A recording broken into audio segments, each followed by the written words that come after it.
팟캐스트의 선명야 청년들의 정치 공동구역 청정구역 77회 방송 2부 시작하겠습니다. 네, 이번 주에 두 분 목요일에 YTN에서 공개 방송한다고요? 참관하러 갑니다. 참관? 저는 구경하러 갑니다. 시사 안드로메다죠. 시사 안드로메다 300석인데 마감이 됐어요 이미? 모르겠어요. 근데 이게 그 YTN 앱을 내려받아서 신청해야 돼. 귀찮아서 많이 안 하신 것 같은데 YTN 앱을 내려받아서 안드로메다 공개방송 신청하시면 됩니다. 귀찮으면 그냥 오세요. 300명 올 것 같아요? 한 300명 오겠지 뭐. 근데 왜 이렇게 귀찮게 신청을 하게 만들어가지고. 앱 다운로드수 늘리려고? YTN에 꼼수지. 어떤 결과를 가져오게 될지. 어쨌든 신청 안 하시고 그냥 오셔도 된다고 합니다. 신청 안 하고 갔다가 괜히 못 들어가면 어떡해요? 어쩔 수 없지요. 뭐 어떻게 합니까? 운명이다. 네, 운명이지. 알겠습니다. 네, 1월 4일 목요일 저녁 7시 YTN 1층 로비로 오시면 됩니다. 네, 시사 안드로메다 공개방송 참여하실 분들 참고해 주시길 바랍니다. 네.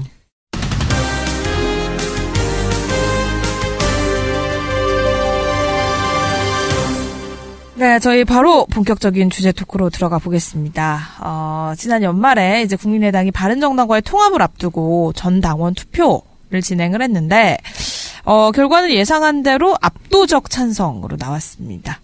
투표율하고 통합 반대 측 투표 거부 운동을 생각을 하면 이거는 당연한 결과인 거죠. 당연한 결과죠. 그런데, 저는 통합 반대파 쪽에서 작전을 잘못 짰다고 생각 들어요. 호남, 네. 그러니까 제가 지난주에도 말했지만, 이게 3분의 1이 되든 안 되든 안철수를 밀어붙일 거거든. 무조건적으로. 그렇기 때문에 이 투표 반대 운동, 투표 거부 운동 하지 말고 투표해서 반대를 찍었어야 됩니다. 근데 지금 투표 반대를 투표 안 한 사람, 투표 반대한 사람 투표를 안 해버렸잖아.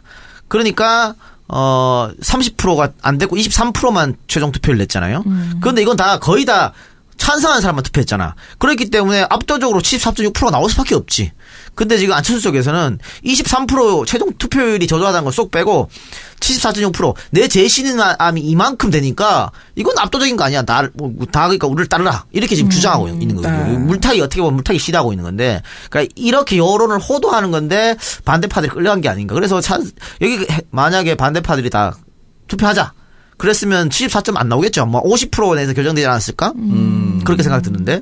어쨌든, 찬성이 아마 높았을 겁니다. 이렇게 하든 저렇게 하든. 다만, 힘을 빼기 위해서는, 투표를 하라 그랬는 게 더 도움이 되지 않았을까. 왜냐면, 다참에서 반대를 만드는 게. 그러니까 3분의 1이 안 돼도 이번 3분의 1이 안 되지만, 30%가 안 되지만, 23%밖에 안 되지만 밀어붙이잖아. 안철수는 처음부터 밀어붙일 생각이 있었기 때문에. 그리고 이게 끝이 아니에요. 지금, 어떤 분들은 착각하는데, 지금 안철수가 했던 것은, 찬성하느냐 반대하느냐 여기에 방점이 아니고 재심이 방점이었어. 네. 그렇기 때문에 합당을 하기 위해서는 전당대회를 한 번 더 열어야 돼요. 전당대회를 열어서 거기서 찬성 의견이 많이 나와야 이제 정말로 합당하는 거거든. 그러면 전당대회를 과연 제대로 열 것인가? 우리가 맨 처음에 얘기한 것처럼 체육관이 없어 지금. 어디서 체육관을 지금 빌릴 거야? 그러다 보니까 또 꼼수로 이 전당대회도 전자투표하자고. 안철수 측에서 나오고 있죠.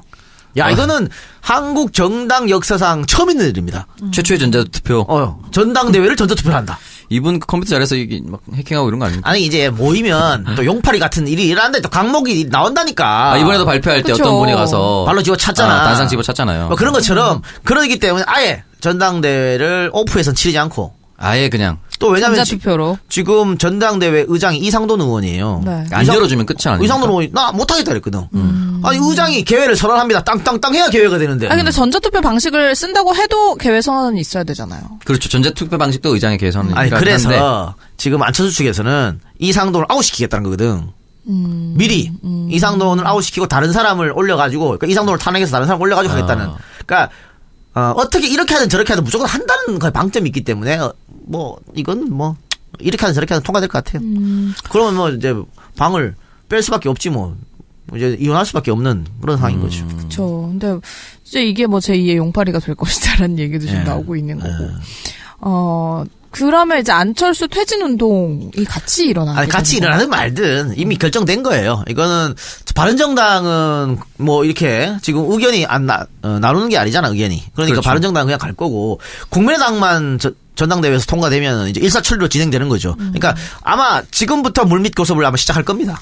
이미 하고 있다고 하고 2+2 뭐 이런 거 할 거예요. 네. 해가지고 1월 말 빠르면 늦으면 뭐 2월 초 안에 합당을 완성하는 시나리오를 하지 않을까. 그러니까 어쨌든 뭐 설 전에는 합당이 되지 않을까 싶고 그러면 합당에 반대하는 사람은 나가든가 해야지 뭐. 아니 전당대 의장 이상돈 의원은 비례대표 의원이잖아요. 예.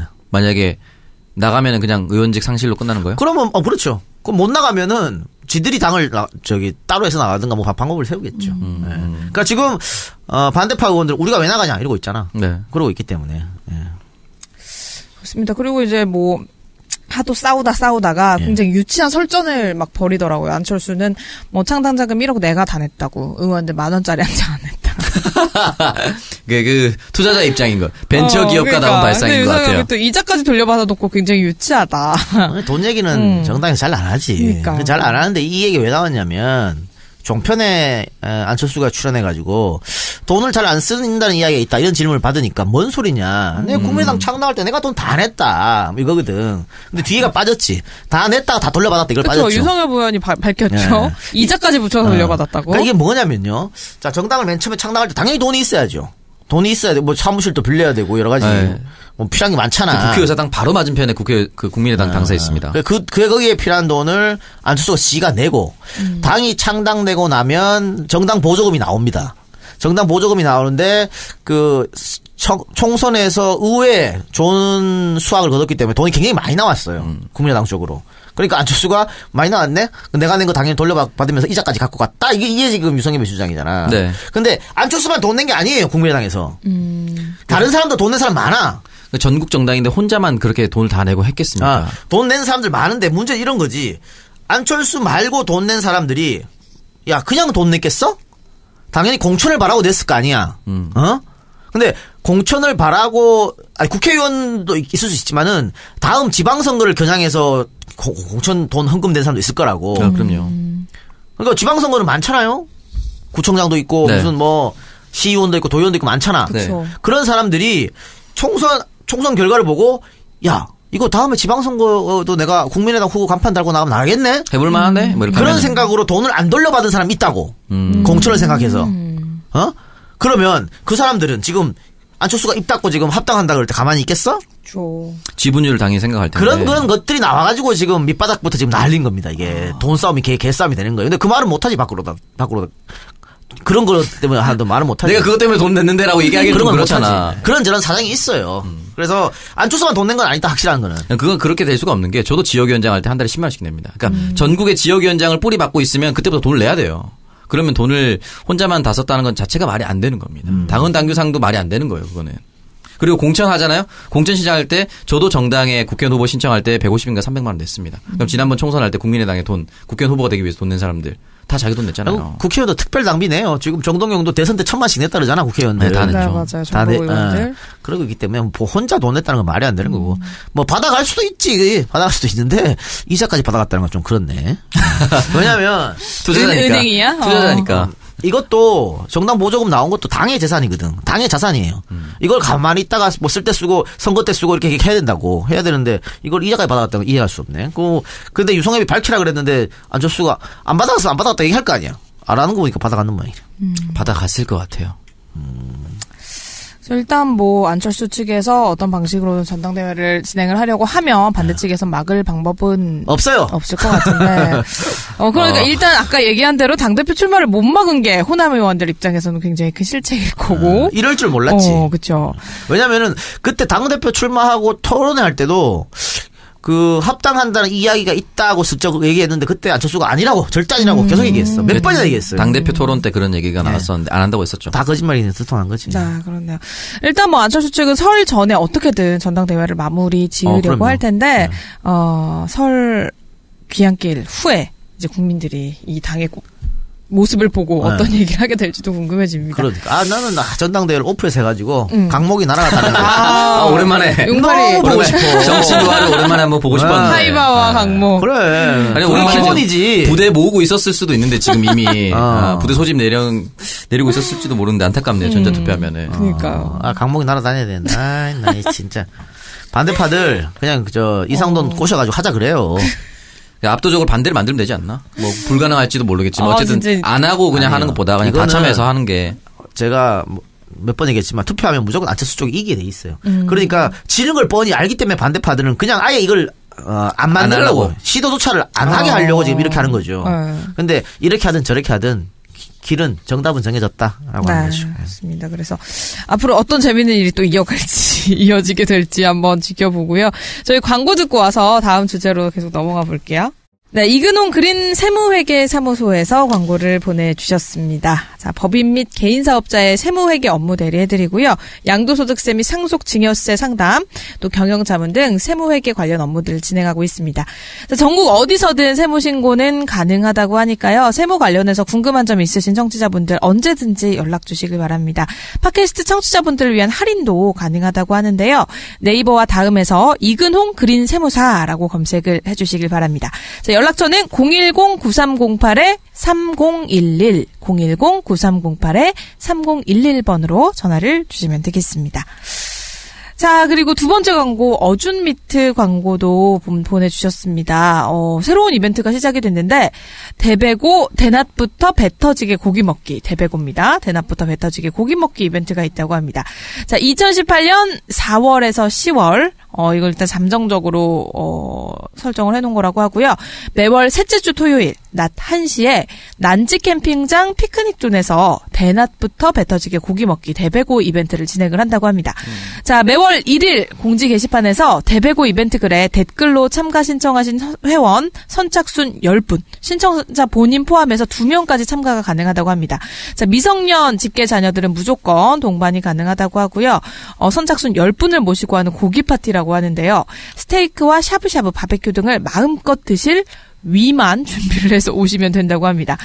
단 주류는 제공하지 않고요. 매점에서 각자 취향대로 구매를 해서 드시면 되는데요. 고기를 아주 난지 캠핑장에서 실컷 먹을 수 있는 이벤트라고 하니까 한번 참가해 보시길 바랍니다. 자, 그리고 행사 중에 시사와 정치 퀴즈 문제 맞추시는 분들께는 상금도 있다고 하는데 5등은 2만 원, 4등 3만 원, 3등 5만 원, 2등 7만 원, 1등은 무려 10만 원의 상금이 걸려 있다고 합니다, 여러분. 대배고 이벤트 선착순이라고 하니까요. 매월 1일에 수강 신청하는 것처럼 딱 구매하시고 바로 댓글 다시면 될 것 같습니다. 자, 자세한 사항은 네이버와 다음 검색창에 어준미트 검색하셔서 홈페이지 찾아보시길 바랄게요. 네, 다음 주제 토크입니다. 이순신 장군 가문의 맏며느리가 올해부터 현충사에 난중일기 전시를 중단하겠다라는 입장을 냈다고 합니다. 이 후손들이 이런 입장을 취한 거에 대한 이유는 뭔가요? 일단은 기본적으로 현충사가 박정희 전 대통령이 있을 때 자기가 자기 입맛대로 바꾼 게 엄청 많습니다. 그리고 네. 특히나 가장 큰 문제가 현판이 있는데 그게 원래 숙종이 만들었어요. 숙종 때 만들어지고 이제 현액 현판인데 이거를 박정희 대통령이 자기 친필 현판으로 바꿔버립니다. 지금은 한글로 현충사라고 써있죠. 네, 그게 이제 박정희 친필. 그리고 경내 연못도 일본 양식으로 바꿔버리고 자기가 기념식수 한 게 있는데 그것도 일본산 나무 금송이라고 합니다. 그래서 이제 외식이 굉장히 짙다. 본인 아무래도 일본 군대 출신이니까 보니까 그런 걸 한 것 같은데 요걸 다 걷어내 달라. 그리고 박정희 현판, 친필 현판 안 뜯어내면은 여기 있는 거 난중일기 다 철거하겠다고 했는데 실제로 지금 철거가 된 상태인 거죠. 숙종 현액 현판을 박정희 현판으로 바꾼 게 아니고요. 숙종 현액 현판은 원래 지금도 있어요. 근데 이게 어떻게 돼 있냐면 현충사라고 하는 이게 건물이 하나 있고 그리고 숙종 현액 현판이 있고 박정희가 성역가 사업한다고 굉장히 크게 그 위에다가 다시 진 겁니다. 그리고 거기에다가 지가 쓴 현충사 현판 한글로 쓴 현판을 걸었거든.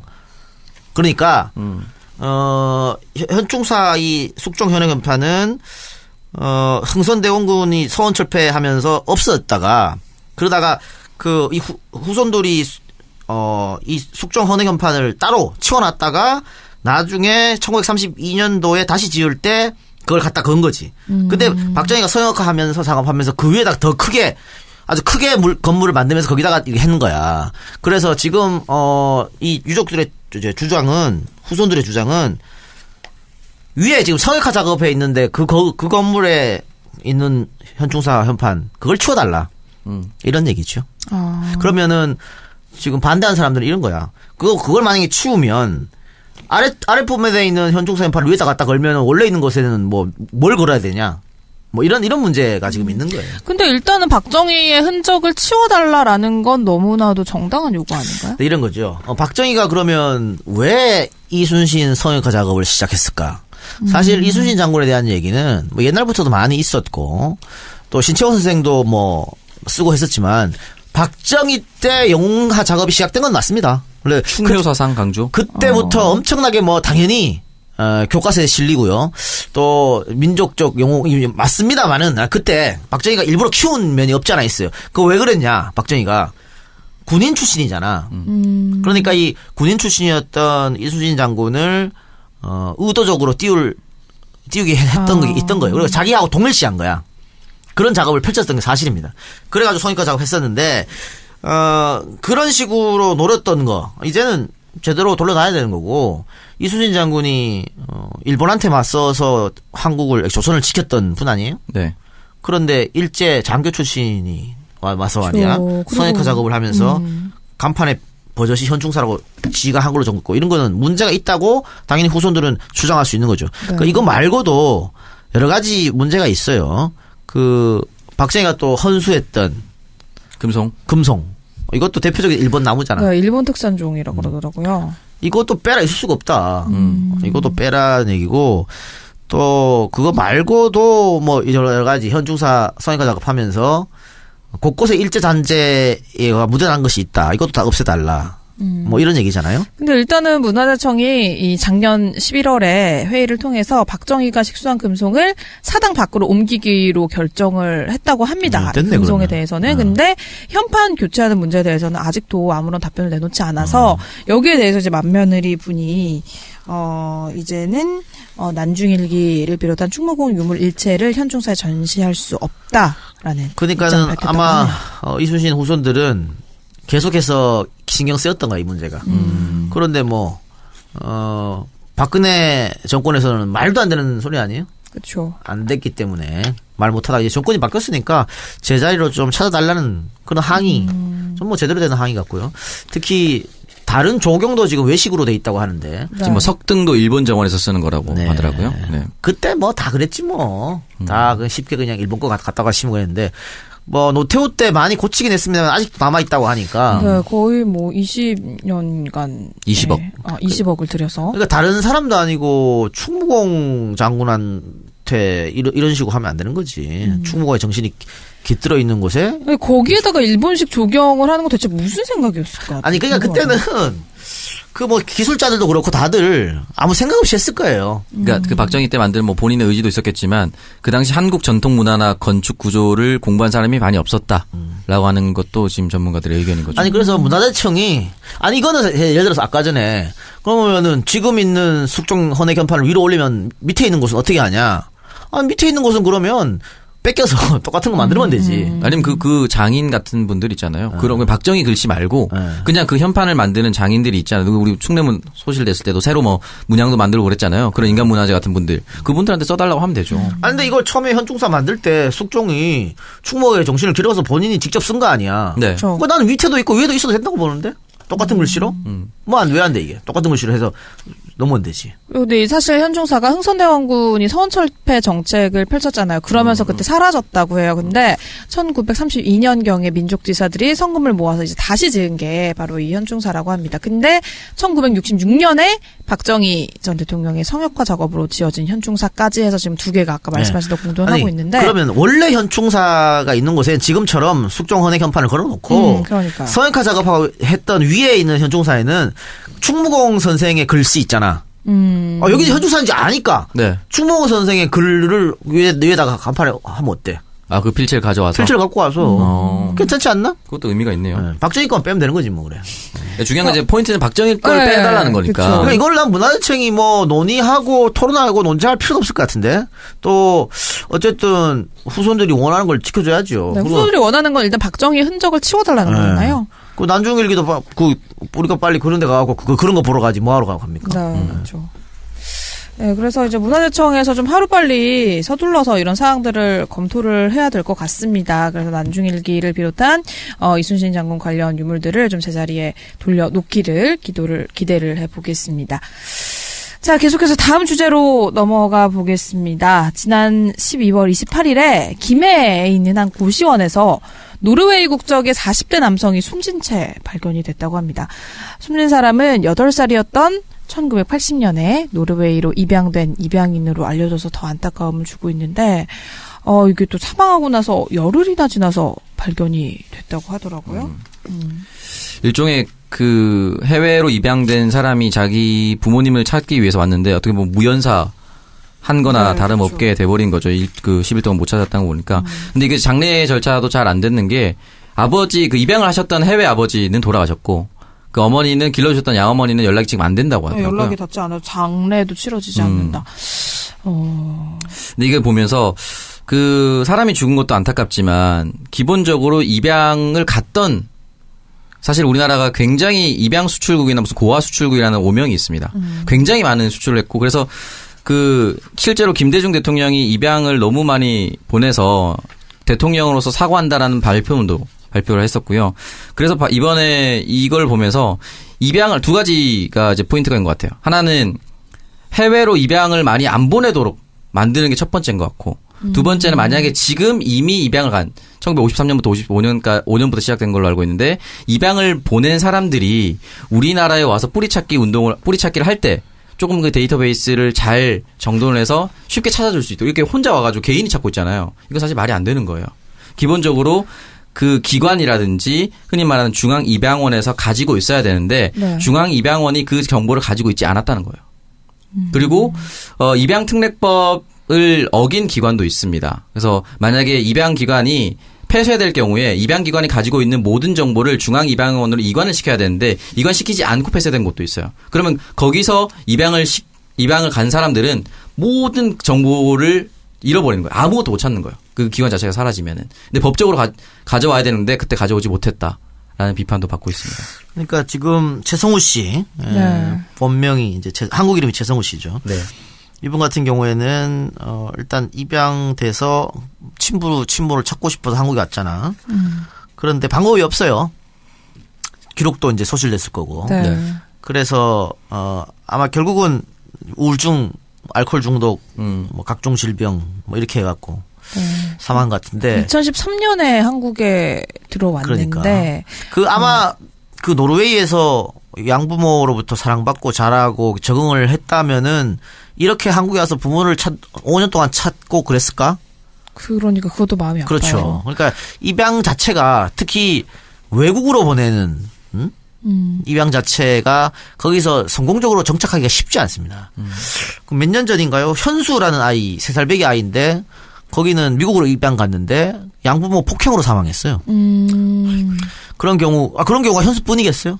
굉장히 많고 또 김상필 씨라고 고충에서 스스로 몸을 던져서 자살하신 분도 있는데 이분 같은 경우에는 미국으로 입양이 됐는데 양부모가 그 시민권을 신청을 안 했어. 그러니까 이 상필 씨 같은 경우에는 미국 국적이 없어요. 아이고. 무국적자야. 그렇게 해서 성인 된 거야. 그래서 예를 들어서 경범죄라도 걸리잖아요. 뭐야 이 새끼 국적도 없네. 추방이에요. 그러니까 불법 체류자나 다름없는. 똑같아요. 그래서 한국으로 추방된 거예요. 근데 한국에서도 부모도 못 찾고 결국은 이분도 뭐 여러 가지 괴로워하다가 한국에서 추방당한 거나 마찬가지지. 스스로 목숨을 끊었단 말이에요. 근데 미국으로 입양 간 사람들 중에 이렇게 김상필 씨처럼 국적이 없고 시민권 못 얻어갖고 무국적자가 돼서 쫓겨날 위험에 처해 있는 사람이 2만 명입니다. 상당히 심각한 문제거든요. 그러니까 우리는 그냥 애를 보내기만 했지 뒤에는 아무것도 생각 안 한 거잖아. 그러니까 물론 행복하게 양부모 밑에서 자라가지고 미국 문화에 제대로 적응해서 거기서 정착해서 아이도 낳고 행복하게 사는 분들도 계시죠. 계시고 뭐 그런 분들 중에 뭐 이렇게 정치적으로 성공해서 뭐 대사를 한 사람도 있고 많아요. 네. 그런데 아는 사람이 더 많을 거 아니야. 응? 그래서 입양 보낼 때 지금은 많이 달라졌지만은 네. 굉장히 신중해야 된다. 네. 일단 이에 대해서 문재인 대통령이 헤이그 국제 아동 입양 협약을 가입하려고 합니다. 이게 제일 큰 게 뭐냐면 일단은 원천적으로 해외 입양 자체를 안 보내는 거. 최대한 해외로 입양을 안 보내는 게 첫 번째고요. 두 번째 입양을 보내야 된다라고 하면은 자국 내로. 자국 내에 같은 문화권으로 입양을 시키는 걸 원칙으로 하고 있고요. 그러니까 이것도 요즘에는 해외로 입양 가는 경우 많이 줄었죠. 그러니까 지금 얀 씨 같은 경우 1980년대 입양 갔는데 이때만 해도 4,100여 명, 4,000명이 넘는 사람이 입양을 갔어요. 네. 근데 지금은 굉장히 수가 줄었을 겁니다. 근데 국내 입양도 굉장히 활발하게 됐고 우리도 입양에 대해서 예전에는 좀 따가운 시선으로 봤습니다만 안 그렇잖아. 안 그렇죠. 네, 그리고 국내 입양도 굉장히 까다로워요. 그러니까 그 입양할 사람의 경제적 조건도 보고 봐야죠. 그리고 입양한 뒤에 또 이 복지회 이런 데서 자주 찾아봅니다. 제대로 교육, 양육을 하고 있는지 보고 있거든. 근데 문제는 뭐냐면, 이 기간을 통한 입양이 아니고, 부모끼리 입양하는 경우가 있잖아요. 예를 들어서, 내가 굉장히 지금, 경제적으로 안 좋고 이래가지고, 창석이가, 형님, 제유리 내가 입양해 키울게요. 이러잖아요? 이러면 그냥 입양돼요. 부모끼리는. 부모끼리는 그냥 돼. 그래가지고, 여기 뭐 공무원들이 와갖고, 보고 가고 이런 것도 없어. 그래서 저번에 학대 일어나갖고 애가 죽은 사건도 있었잖아요. 그 호적만 옮겨서 양자로 가듯이 약간 그렇게. 그런 식으로. 그러니까 이 부분에 대해서 이런 입양에 대해서 기간 입양뿐만이 아니고 개인 입양에 대해서도 정부가 좀 체크를 해야 된다. 그러니까 아이들 문제이기 때문에 입양의 문제는 굉장히 신중하게 바라봐야 되고, 특히 외국으로 가는 것도 또 이게 나이를 먹게 되면 자기 뿌리를 생각할 수밖에 없잖아요. 그렇죠. 최대한 일단 안 보내는 게 중요한 거고 지금 비판이 나오는 게 뭐냐면 중앙 입양원을 이제 만들었는데. 입양 기관을 통해서 가신 분들도 입양 기관에 조회해서 제외할 확률이 2.7%밖에 안 된다고 합니다. 실제 부모를 찾는 게. 근데 중앙 입양원은 그 데이터베이스를 거의 안 가져 있고 거의 안 된다고 봅니다. 그러니까 거의 못 찾는다고 보면 되는 거예요. 거의 못 찾는다고 보면 되고 중앙 입양원을 찾아가면 이 사람들이 제일 먼저 TV에 나가라고 권유를 한다. TV에 나가면 잘 찾아줘. 잘 찾아주는데 사실은 그 사람이 막 이렇게 막 심파하면서 이런 걸 원하지 않을 수도 있잖아요. 그냥 딱 우리 부모님만 찾고 싶은 건데. 그래서 웹사이트를 통해서도 찾을 수 있도록 만들어 놔야 되는데 해외에서 영어로 쓴 글이 오잖아요. 만약에 미국으로 입양이 됐다. 그럼 그 사람 미국인이잖아요. 한국말 모를 거 아니에요. 영어로 써서 보내면 그걸 중앙 입양원 홈페이지에 게재를 해줘야 되는데 그걸 잘 안 해주고 있대요. 아니면 영어 원문을 그대로 올린대요. 그럼 한국 부모 그걸 보고 어떻게 하냐고. 그리고 그 사람이 만약에 미국으로 입양돼서 중앙입양원을 가잖아요. 그러면은 그 중앙입양원에 있는 직원과 대화를 할 때 통역사와 대동할 수 없다라고 나와 있습니다. 뭐 개인정보나 이런 것도 있는데 그러면은 그 직원이 미국말 못하고 입양된 사람이 한국말 못하면 또 의사소통이 제대로 안 되는 거 아니에요. 이런 부분들도 개선이 돼야지만 입양 문제, 뭐 재회. 물론 안 만나고 싶어 하시는 분들은 끝까지 안 찾겠지만 만나고 싶어 하는 분들에 대해서는 이런 법적 제도가 마련이 되어 있어야 한다고 생각하거든요. 그게 중앙입양원의 설립 목적이기도 하고요. 그러니까 일단은 뭐 아까도 말씀드렸듯이 얀 씨가 입양을 갔던 1980년에만 4,144명이 해외로 그때 입양이 됐다고 해요. 그러면 굉장히 친부모를 찾고 싶어하는 많은 입양인들이 실망과 좌절을 이렇게 겪고 있다는 건데 사실 뭐 앞으로는 입양을 뭐 아예 많이 보내지 않는다라는 조치가 있겠지만은 지금 이제 이미 입양이 돼서 해외에서 성장을 한 사람들에 대해서도 조치를 좀 해야 되지 않을까. 그래서 아까 뭐 정석 군이 중앙 입양기관도 얘기했지만 지금 각종 입양기관들 많잖아요. 뭐 홀트 복지회도 있고 대한 복지회도 있고 아동 복지회도 있고 많은데 예전 자료를 보관하고 있냐? 보관할 의무가 있는데 그 보관할 의무가 있어도 보관이 거의 없어요. 네. 거의 없고 그래서 그 모든 자료는 중앙 입양기관을 보고 할 수밖에 없는데 중앙 입양기관은 우리한테 넘어온 게 없다고 하니까 그러면 각자 그 개인 기관으로 가야 되는데 그 개인 기관에서는 이게 또 개인정보잖아요. 네. 또 함부로 가르쳐 줄 수 없는 거야. 예를 들어서 부모가 나는 절대 만나고 싶지 않은 사람이 있을 거 아니야. 근데 막 자료를 자기 그 개인 자료를 알려줘가지고 막 찾아가고 그러면 또 곤란할 지경에 놓인 것도 있잖아요. 그렇죠. 그게 쉽지가 않은 거예요. 어쨌든 자료를 보관할 의무가 있는 기관은 그걸 꼭 지켜야 된다. 지금까지 안 지켜졌다. 그럼 앞으로라도 지켜야 되는 거지. 그리고 그 과거에 그냥 왜 이렇게 좀 옛날엔 베이비박스 이런 거 없었지만은 소위 말하는 아예 버리고 가는 경우가 있잖아요. 그런 경우는 부모를 전혀 알 수가 없다고. 그런 경우는 어쩔 수 없지만은 그래도 최소한 입양을 부탁하면서 친모라든가 친부라든가 자신의 어떤 인적사항을 적어주는 그걸 보관하고 있어야 되는데 그게 안 됐으니까 지금 못 찾고 있는 많은 분들이 찾지를 못하고 있는 거죠. 그렇습니다. 사실 그 필립 클레이가 지난 5월에 이제 미국에서 추방을 당하고 자살을 하게 됐을 때는 홀트에서 애도 성명을 냈다고 합니다. 근데 지금은 이 중앙입양원이랑 홀트 아동복지회, 입양을 진행한 홀트 아동복지회에서도 지금 죽음을 방관하고 외면을 하고 있다는 사실이 더 지금 마음 아프게 되는데. 하여튼 이게 통합 서비스 필요하다고. 네, 그렇습니다. 그래서 좀 우리 시대의 아픔이잖아 이것도. 네, 그렇죠. 그렇죠. 너무 많은 아이들. 고국으로 돌아올 때 얼마나 큰 기대를 또 하고 왔겠어요. 이런 분들이. 근데 결국에는 고국하고 친부모를 원망하면서 죽어가야 되는 이런 마음 아픈 일만큼은 좀 막을 수 있었으면 좋겠네요. 그리고 이방인들이 또 외국에서 또 학교 다닐 때도 보이지 않는 차별을 당했을 테고. 맞아요. 그러니까 여기서 아픔 저기서 아픔 많은 아픔을 겪었을 겁니다. 예. 네. 그래서 앞으로는 좀 이런 일이 일어나지 않기를 바라면서 오늘 얘기 마무리를 해보겠습니다. 네, 저희 바로 한승역의 그 여자 코너로 이어가 보겠습니다.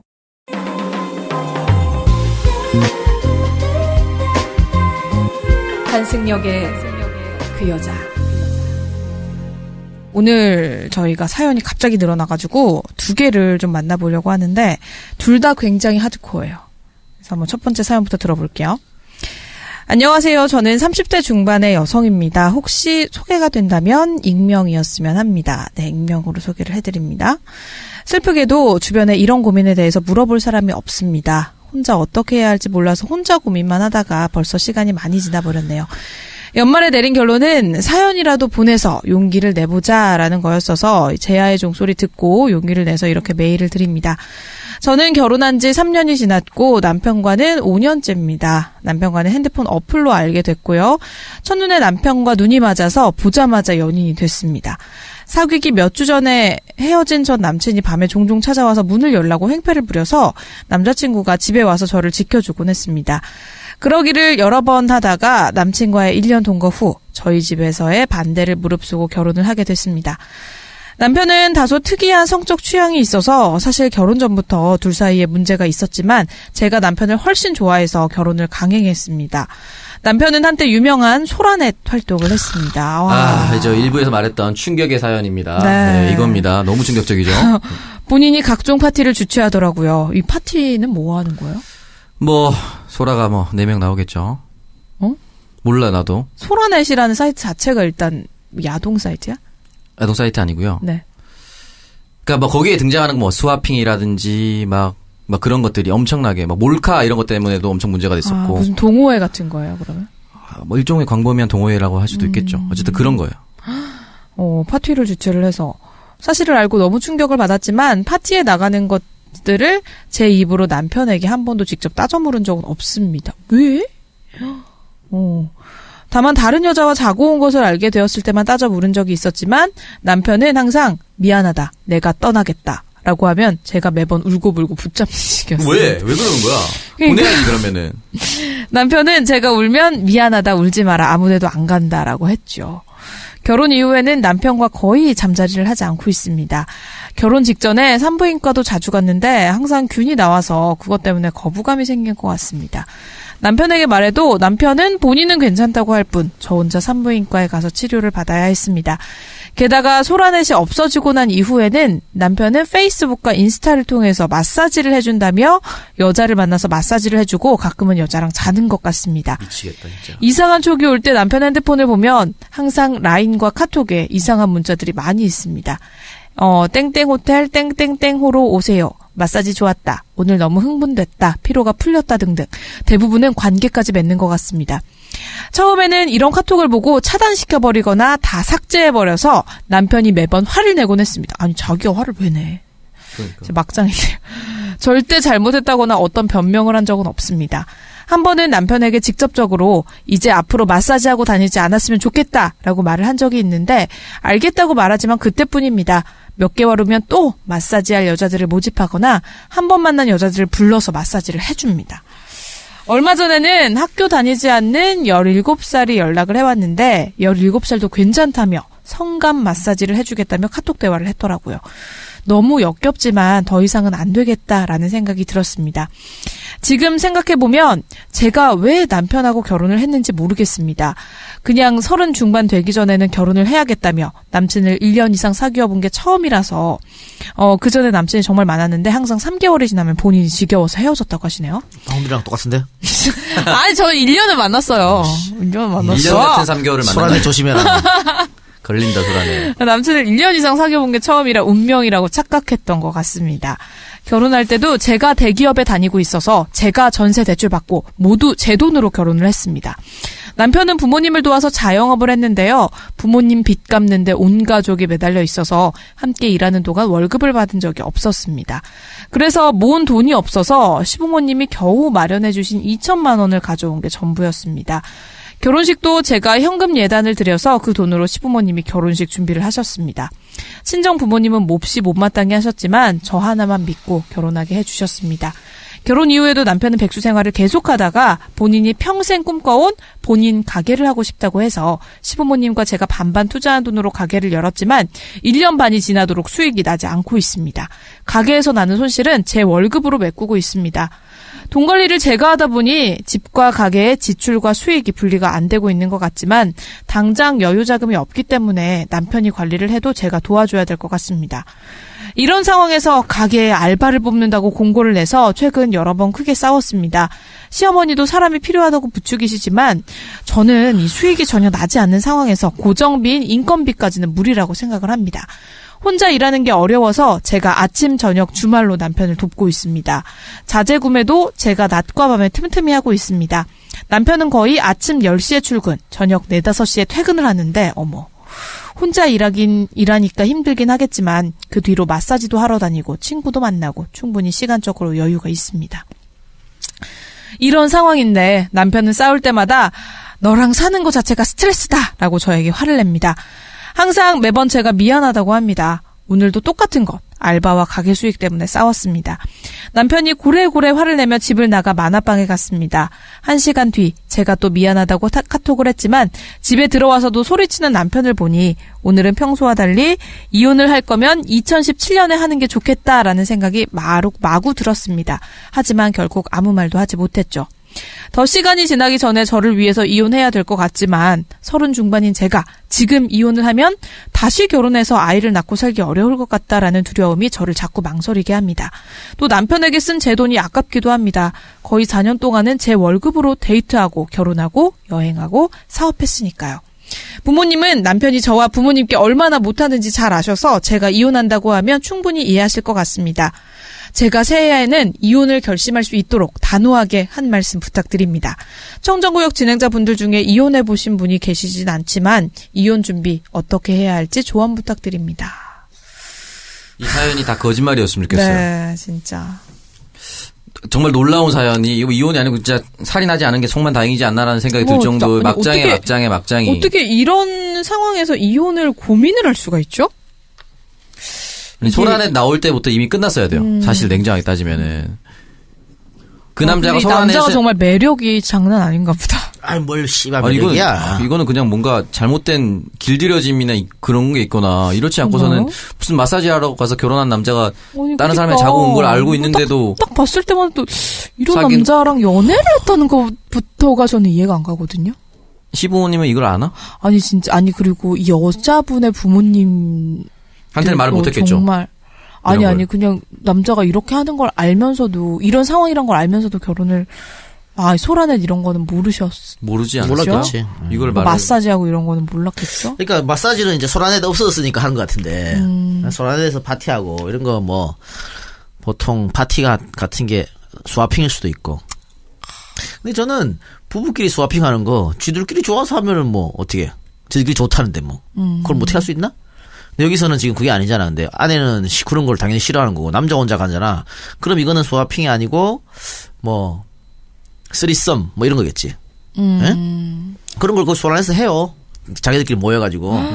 아니고 이게 완전히 다른 세상에서 이루어진다고 볼 수도 있겠지만 그렇지 않습니다. 우리 주변에도 있어요. 이런 사람이 있을 수 있어요. 알고 있습니까?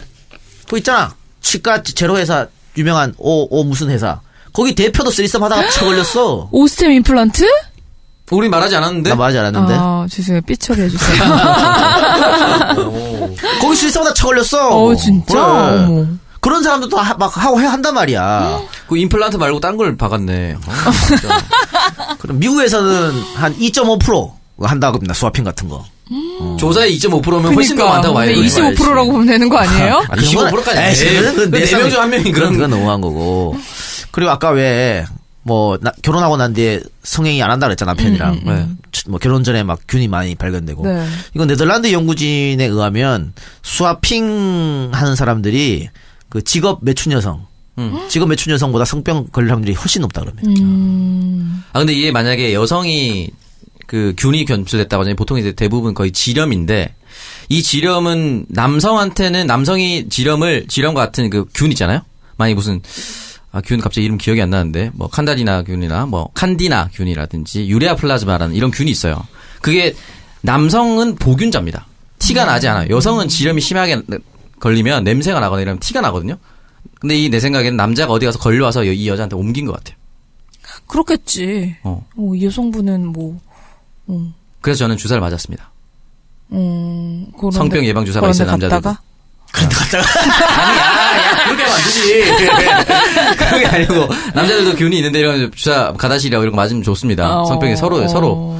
근데 어쨌든 이거 여성분이 균이 나왔다는 건 내 생각에 남자 때문에 옮은 것 같아요. 아휴, 근데 이거는 볼 것도 없이 이혼해야지 이걸 아니 근데 이걸 알면서도 결혼을 했다는 게 난 너무 놀랍고. 제약까지 기다리지 말고 그냥 그 전에 끝냈어야지. 이거 알고 했는지 모르고 했는 것 같은데 결혼은 아마 모르고 했겠죠. 결혼하기 전에 내가 소란에 태 뭐 이런 근데 하여튼 본인이 너무 좋아가지고 자기가 잘랐다 그러니까. 근데 지금 아직도 어쨌든 남편을 너무 좋아하는 것 같은데.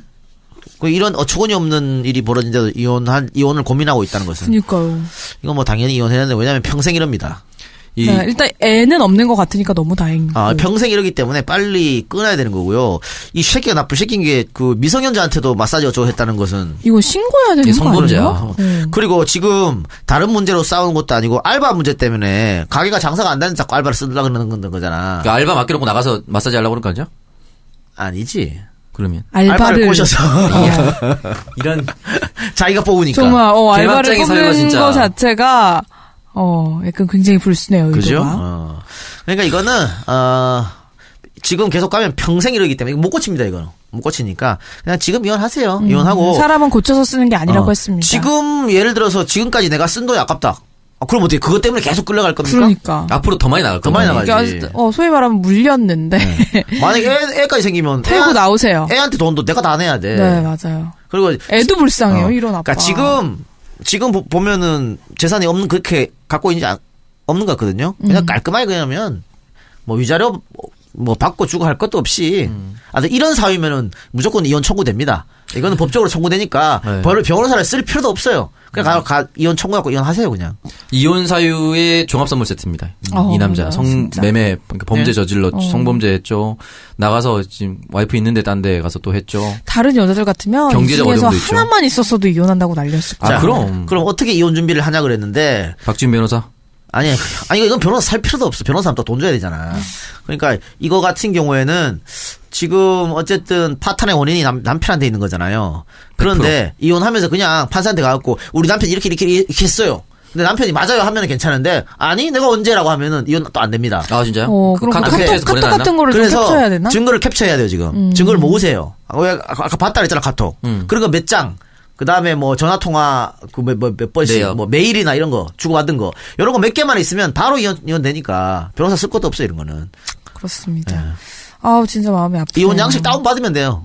그래도 혼자서 이혼 신청하세요. 네. 만약에 안 해준다 그러면 안 되는데 지금 보니까 남편이 이혼해줄 것 같은데? 내가 떠나겠다라고 하는 거 보니까. 이혼하세요. 이거는 이혼해야지. 그리고 싸우고 만화방 가 있는데 오히려 이 여성분이 뭘 잘못했다고 미안하다고 카톡을 해요. 지난 시간 너무 아까워하지 않았으면 좋겠어요. 남은 살아갈 시간이 훨씬 더 많은 나이 아닙니까? 맞아요. 아이고 앞으로 또 괜찮은 사람 아까 왜 그랬잖아. 그 남자들한테 인기가 많아서 많이 만났다 그랬잖아. 한 달 못 지겹다. 어느 정도 괜찮으신 분 같거든? 직업도 대기업 다닌다 그랬으니까. 앞으로 좋은 사람 엄청나게 많아요. 네. 30대 중반이면 뭐 아무것도 아니지. 맞아요. 파리 개띠야 혹시? 무슨 소리입니까? 파리 개특이 36입니다. 37 듣네요. 많으니까 괜찮습니다. 그렇습니다. 안 가면 놀러 와요. 내가 소주 한잔 먹으면서 이런저런 얘기해 줄 테니까. 네, 놀러 단둘이 오셔서 만나지 말고 어쨌든 저희도 같이 만납시다. 네, 저희 그럼 광고 듣고 와서 두 번째 사연으로 이어가 볼게요. 네, 오늘 광고 다이어리 광고였습니다. 1년 만에 돌아왔네, 다이어리. 네. 가네쉬 다이어리. 새해를 시작하는 것 중에 고민하는 것. 그중 하나가 바로 다이어리일 것 같은데 어떤 걸 골라야 하나 고민 중이신 분들께 아주 특별한 다이어리 소개를 할게요. 3년, 5년, 10년의 기록을 한 권에 담을 수 있는 가네쉬 다이어리입니다. 자, 1년이 아니라 3, 5, 10년의 기록을 남길 수 있는 다이어리인데요. 3년 다이어리 같은 경우에는 수험생 공부 계획 노트, 또 새내기의 새 출발 다이어리로, 5년 다이어리는 사업가의 비즈니스 노트, 재테크 노트로, 또 10년 다이어리는 아기의 육아일기, 리더의 업무 관리 노트로 사용하기가 좋다고 합니다.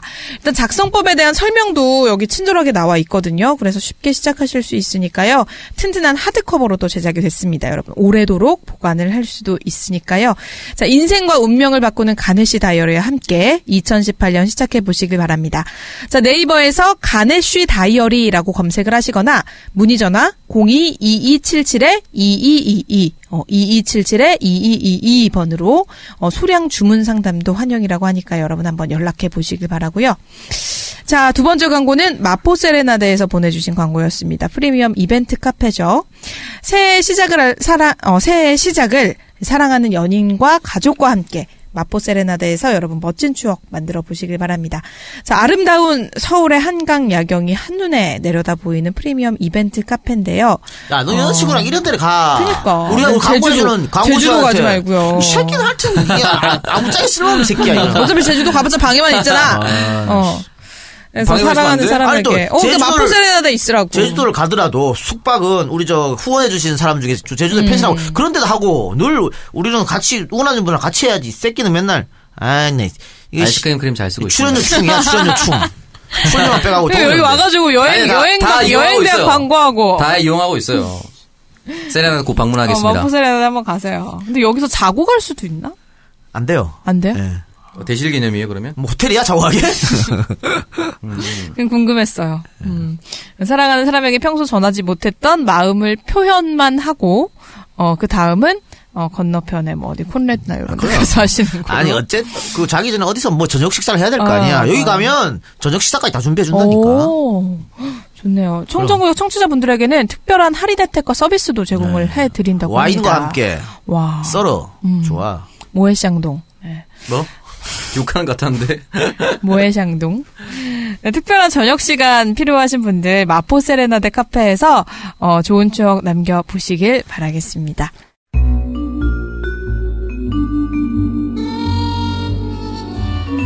환승역의 그 여자. 자, 저희 환승역의 그 여자. 오늘은 특별히 2부로 나눠서 소개를 해드립니다. 두 번째 사연 만나볼게요. 바다네음님께서 이건 보내주셨습니다. 얘기해도 돼요? 이거는 뭐 닉네임이니까, 닉네임이니까. 괜찮은 것 같은데. 이것도 약간 하드코어이긴 한데 한번 들어볼게요. 안녕하세요. 이번 겨울은 왜 이렇게 춥고 쓸쓸한지 마음까지 춥게 느껴집니다. 세 분 감기 조심하세요. 저도 쓸쓸하네요. 저는 지방에 사는 40대 남자입니다. 물론 미혼이고요. 자랑은 아닙니다. 저의 가장 친한 친구 와이프 때문에 제가 미쳐버릴 것 같아서 사연을 남깁니다. 제가 너무 오랫동안 마음고생을 해서 몸무게가 5kg나 빠졌어요. 사연은 작년 봄, 그러니까 4월 중순쯤에 밤에 길을 걸어가는데 친구의 아내와 모르는 남자가 함께 걸어오는 걸 봤습니다. 뭐 그럴 수 있지 뭐해. 순간 기분이 묘해서 뒤를 따라가 봤어요. 그런데 친구 집에 가려면 큰 길로 쭉 가야 되는데 가다가 어두운 골목길로 들어가더니 둘이 손을 잡고 걸어가더라고요. 개막장 얘기가 이어집니다. 망치로 머리를 맞은 것처럼 머리가 띵하더라고요. 너 친구끼리 손 잡을 수 있다 그랬잖아. 수담에 나와서. 결혼했는데 친구끼리 어떻게 손을 잡을 수가 있어요. 뭐야? 나는 내 남자친구가 다른 여자랑 손잡으면 바로 헤어질 것 같은데요. 아니, 친구끼리 손잡을 수 있다고 하는 게 아니라 수담에 나와서 썸 탈 때 손잡을 수 있다고 했죠. 그치. 썸 탈 때 손잡을 수 있다고 했지. 그치. 바람이었습니다. 전혀 그럴 사람이 아닐 거라고 생각했는데 막장 드라마에서 나올 듯한 그런 이야기가 실제로 일어나 버린 거예요. 정전이 된 것처럼 앞이 캄캄하더라고요. 일을 어떻게 해야 될지 친구에게 말하면 이혼할 거고 모르고 지나가려니 그러고 다니는 친구 아내가 밉고 주위에 누구에게 말도 못하고 마음고생만 심하게 하고 있습니다. 잠깐만. 지금 다른 걸 본 것도 아니고 그냥 손잡은 거 보고 바람이라고 판단하는 거야? 예를 들어 어릴 때부터 동네에서 같이 자란 친구야. 근데 결혼했는데 손을 잡아요? 얘도 결혼했어. 이거 손 잡을 수 있지 뭐 그래. 아이, 잡아봤나 봐. 막장 동창의 얘기 아닙니다. 아니 뭐 손만 예를 들어 둘이서 술 먹고 이렇게 손잡고 그냥 그래 갈 수도 있는 거지. 그걸로 바람이라고 평가를 하는 거야? 아주 어렸을 때부터 남다르게 그래서 남자 사람 친구 여자 사람 친구 이렇게 생각할 수 있는 거지. 그런 느낌이었으면 이런 묘한 촉을 못 느꼈겠죠. 그쵸. 아니지 그거는 그렇게 객관적으로 판단해야지. 내 촉으로 판단하면 안 되는 거지 그거는. 근데 어쨌든 친구한테 너 와이프가 모르는 남자하고 손잡고 골목으로 들어가더라라고 얘기를 해줘야 이 친구가 어떻게 그 뒤에 조치를 좀 취할 거 아니에요. 그것만 보고 불륜을 판단하는 좀 그런 것 같은데. 그러니까. 좀 계속 들어봅시다. 네. 그 이후로 저는 친구를 만나도 친구 아내를 보고 전처럼 환하게 웃을 수 없더라고요. 속으로는 이중인격자, 나쁜 XXX 이러고만 있습니다. 나쁜 씨발년. 제 친구는 100점 만점에 100점짜리는 아닙니다. 재벌도 아니고 번듯한 직장을 다니는 것도 아니고 아주 작은 사업장의 사장입니다. 아침부터 밤 늦은 시간까지 오직 가족을 위해서 일을 해요. 무더운 여름에는 에어컨 안 되는 차를 끌고 다니며 일을 하고요. 겨울에는 사무실에 실내용 난방기가 있는데 작은 열선 있는 전기 히터 하나만 틀고 있다가 직원이 들어와야 그걸 틉니다. 저녁은 편의점 도시락을 사 먹고 때로는 굶기도 합니다. 이렇게 어렵게 일하면서 돈을 버는데 친구 아내는 낯선 남자와 손을 잡고 돌아다니네요. 아니 그건 이렇게 얘기할 수 있는 거지. 아니 그렇게 매번 이른 아침부터 밤늦은 시간까지 일하고 그러니까 날 외롭게 했잖아. 그 사람은 날 외롭게 안 하잖아. 왜 이렇게 자꾸 불륜녀 편을 들지?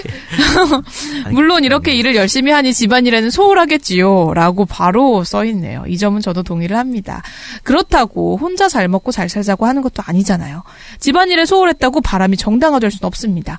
순간의 일탈이라고 저는 그렇게 믿고 싶었습니다. 저만 입 다물고 있으면 아는 사람이 없으니까요.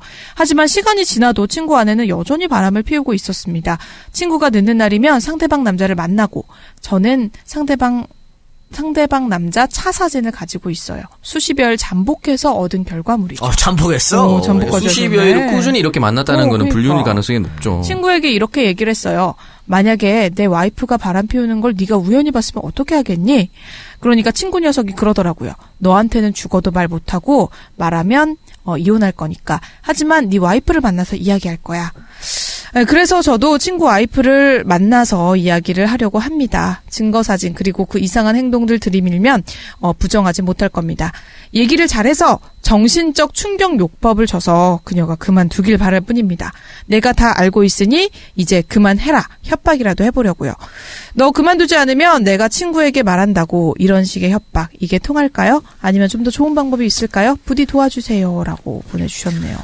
자, 뒤에 설명해줬네요. 앞에 예를 들어서 자기가 봤을 때 모르는 남자랑 손잡고 가더라. 이거 가지고는 불륜을 할 수 없어요. 이게 법으로 가도 불륜은 판기가 안 나. 근데 지금 수십여일 잠복을 해서. 요거는 불륜으로 판단됩니다. 네. 그러니까 몇 번씩 만나고 똑같은 사람이랑 몇 번씩 차이가 짙다고 이거는 불륜으로 인정되는 게 간통죄가 없어졌잖아요. 네. 간통죄가 없어지면서 대한민국에서 이게 판사들 재판관들이 간통 말고 부부 사이에서 어떤 저걸 지키지 않으면 부부 사이에 지켜야 할 도리가 있는데 그걸 지키지 않으면 굉장히 폭넓게 불륜을 인정해 주거든. 예를 들면 메일을 많이 주고받았어. 그 메일에 뭐 사랑하는 누구야 이런 거 다 불륜이야. 문자로 보고 싶어 이거 다 불륜을 인정해 줘요. 그래서 이제는 간통죄가 없기 때문에 처벌을 못 하지만 이혼을 하라는 얘기지. 이혼의 성립 요건을 만들어주는 거죠. 그렇지, 만들어주는 거죠. 그리고 그 혼인의 원인, 이혼의 원인이죠. 파탄의 원인은 만약 이 여성이 제공했기 때문에 뭐 위자료도 이 여성한테 받아야 되는 거고 상대 남자한테도 받을 수 있는 거고 뭐 그런 거예요. 그래서 맨 처음에 손만 잡고 가는 건 뭐 불륜을 할 수 없지만 뒤에 이런 것들은 불륜으로 됩니다. 그래서 만약에 친구분이 난 이혼하겠다 하면 이혼은 돼요. 자, 이혼 되는데 이 남성분의 고민. 어떻게 할 것인가? 일단 친구 와이프를 만나서 이렇게 증거를 내밀면서 얘기를 하는 거는 괜찮은 것 같은데요, 제 생각엔. 근데 이런 거죠. 그러면은 뭐 이제부터 안 만날 수도 있겠지. 우리 남편한테 정신 차리고 이제 살길 원하는 거 아니야? 우리 남편한테 말하지 마세요. 그럴 수도 있고, 네. 뭐 발뺌할 수도 있겠지. 그냥 친구야. 그냥 친구야 이럴 수도 있잖아. 발뺌. 너 뭐 당신은 뭔데?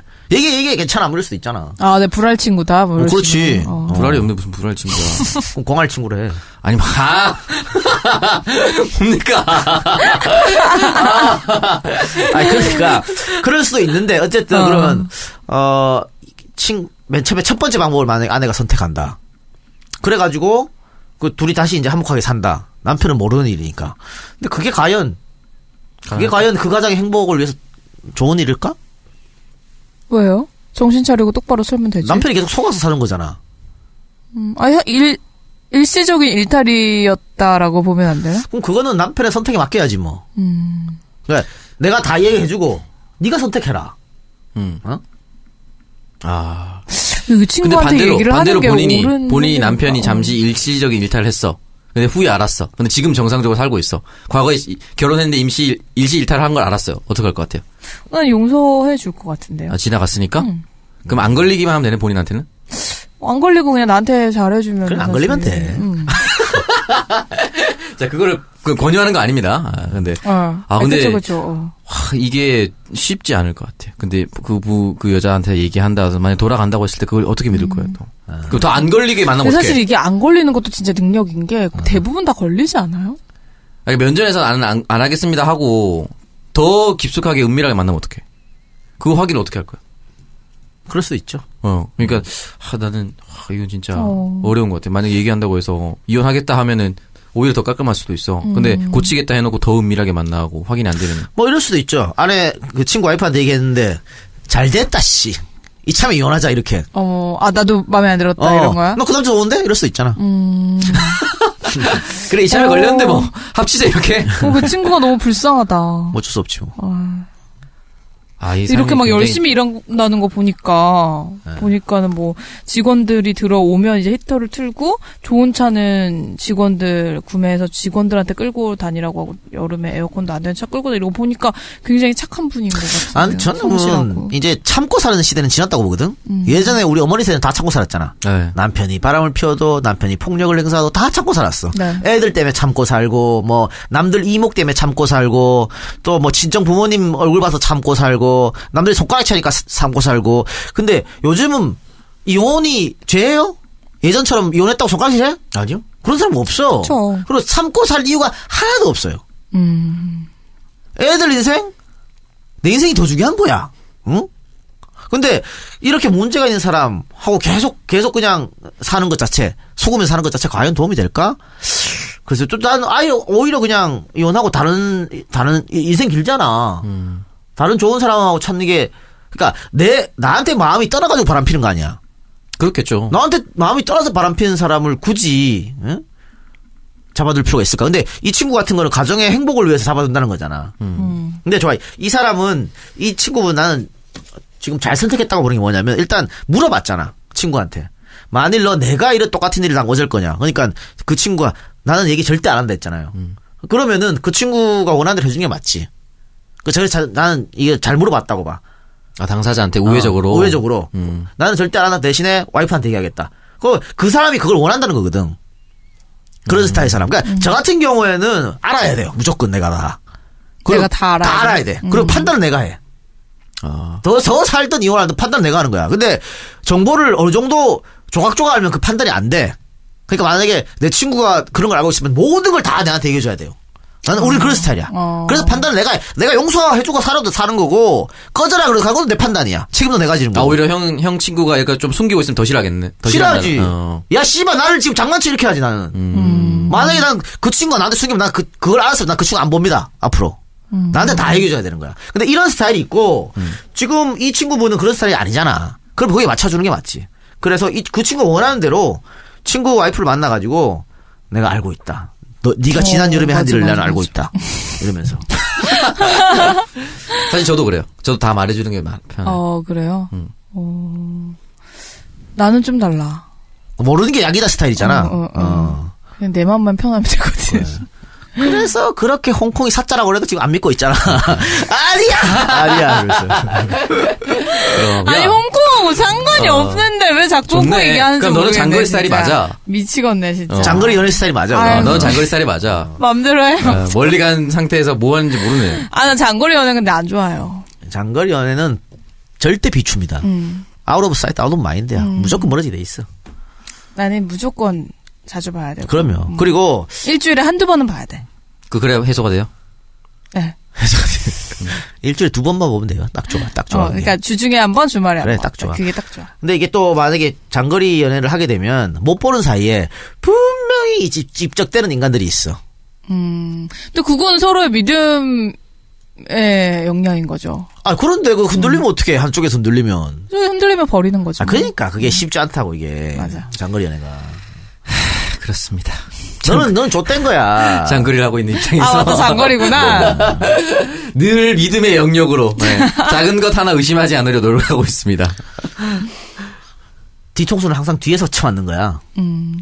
웬만하면 앞에서 해줬으면 좋겠어요. 본인이 근데 뒤통수 잘 때려봐가지고. 그러니까. 아, 내가? 거예요. 아, 그럴 리가요. 촉이 딱 있을 거야, 뒤통수 잘 치는 사람들은. 네. 어쨌든 친구 와이프, 증거가 있다니까 친구 와이프 만나서 얘기를 하는 게. 네. 그래서 만약에 친구 와이프가 적반하장으로 나오면 뭐 그때 친구한테 얘기하는 거지 뭐.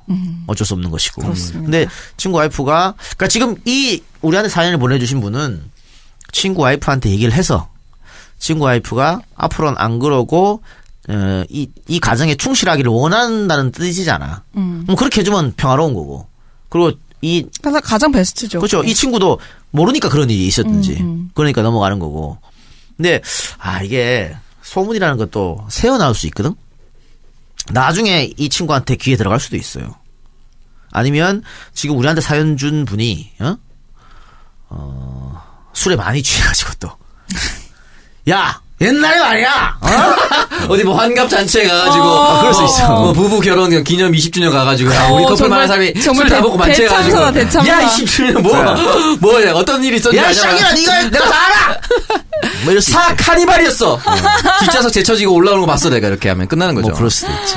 죽을 때까지 비밀로 할 수 있으면 이게 되는데. 근데 죽을 때까지 비밀하기 어렵다니까. 그쵸. 이 임금님기는 당나귀기라고 어딘가는 꼭 얘기하고 싶어요. 뭔가 나 혼자 아는 언젠가는 비밀을. 들통나게 돼 꼭 있어요. 그래요. 근데 누구라고 얘기는 하지 않겠지만 저번에 사연 오신 분 누군지 다 알았답니다. 주위에서. 뭐? 그 남자분 사연 주신 분. 예전에 청정구에 대수에 살짝 뭐. 진영. 아니. 하여튼 뭐 다들 알았답니다. 누군지. 그런 식으로. 오늘 청정구역 듣고 이럴 수도 있지. 맞아. 그럴 수도 있어요. 참. 근데 이거는 이게 묘한 게 우리 지난주 금요일 수담의 녹음분이 이걸 가지고 이야기했어요.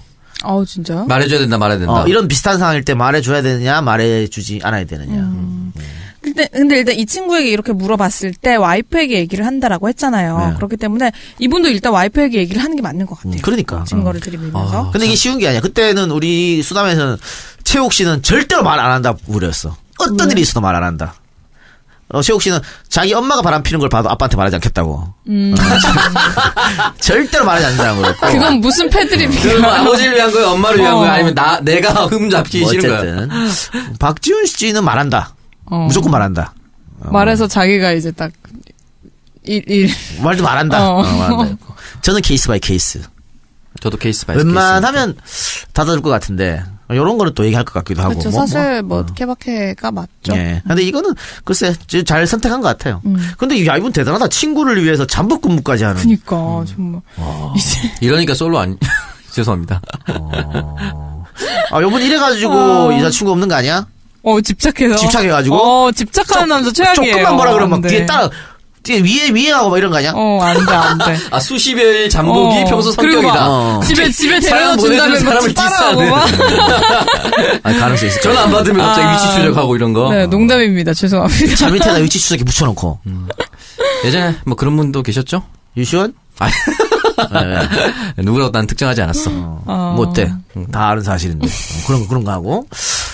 근데 이 마누라 만나서 이야기하는 것도 참 어렵겠습니다. 그러니까. 어렵지. 어떻게 사실 너 봤어 이렇게 하는 것도 참. 근데 요거 해결할 방법은요. 그 상대남한테 얘기하면 제일 빨리 상대남의 와이프한테 얘기하면 제일 빨리 해결될 것 같은데. 그러네요. 상대남 와이프한테. 친구에게 내 손에도 피 안 묻히고. 친구도 모르게 하고. 요번에 잠복 성향 정도면 할 수 있을 것 같아. 그 와이프 찾아낼 수 있을 것 같아.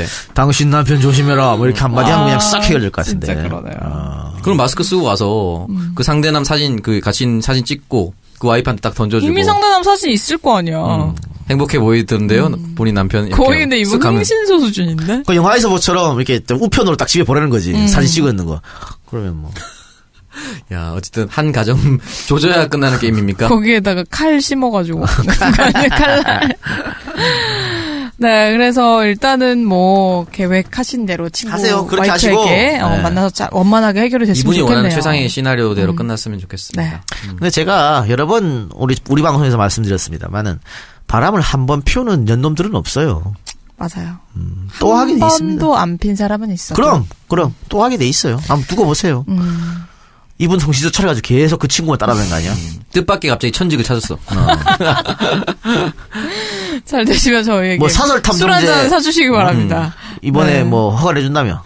아, 탐정? 아 진짜 괜찮네요. 아니 그래서 뭐 하여튼 그거 한번 해보시고 결과를 좀 우리한테 알려주세요. 네, 후기 부탁드릴게요. 네. 자, 이렇게 환승역의 그 여자 오늘 2가지 사연으로 함께 얘기 나눠봤습니다. 다양한 청춘들의 연애 이야기와 사랑 이야기 또 이렇게 하드코어한 사연까지 모두 상담해 드리니까요. 언제든지 여러분 사연 많이 보내주시길 바랍니다. 아, 첫 번째 사연 아직도 충격인데 이혼하세요. 그러니까요. 꼭 이혼하시기 바랍니다. 꼭 이혼하시고 저희 안가에 한번 놀러 오시기 바랍니다. 너무 충격적이죠. 네. 꼭 이혼하십시오. 네, 이것으로 팟캐스트의 선명야 청년들의 정치구역 청정구역 77회 방송 마무리를 하고요. 오늘 새해 첫날 함께해 주신 분들 너무너무 감사드립니다. 저희는 다음 주에 더욱더 유쾌하고 즐거운 방송으로 돌아올게요. 고맙습니다. 새해 복 많이 받으세요. 팟캐스트의 선명야 청년들의 정치 공동구역 청정구역 77회 방송 2부 시작하겠습니다.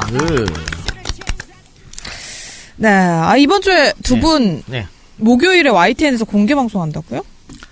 참관하러 갑니다. 아, 참관? 저는 구경하러 갑니다. 시사 안드로메다죠.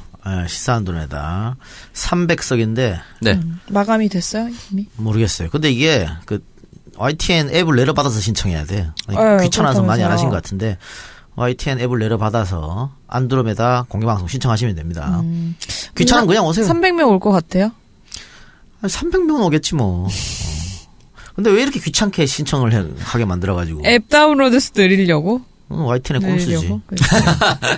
어떤 결과를 가져오게 될지. 어쨌든 신청 안 하시고 그냥 오셔도 된다고 합니다. 신청 안 하고 갔다가 괜히 못 들어가면 어떡해요? 어쩔 수 없지요. 그건. 뭐 어떻게 합니까? 운명이다. 네, 운명이지. 알겠습니다. 네, 그래서 1월 4일 목요일 저녁 7시 YTN 1층 로비로 오시면 됩니다. 네, 시사 안드로메다 공개 방송 참여하실 분들 참고해 주시길 바랍니다. 네.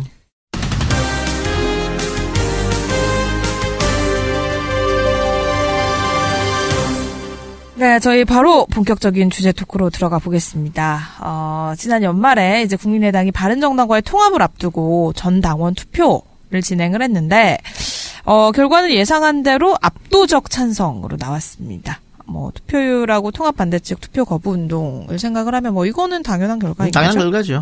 그런데, 저는 통합 반대파 쪽에서 작전을 잘못 짰다고 생각 들어요.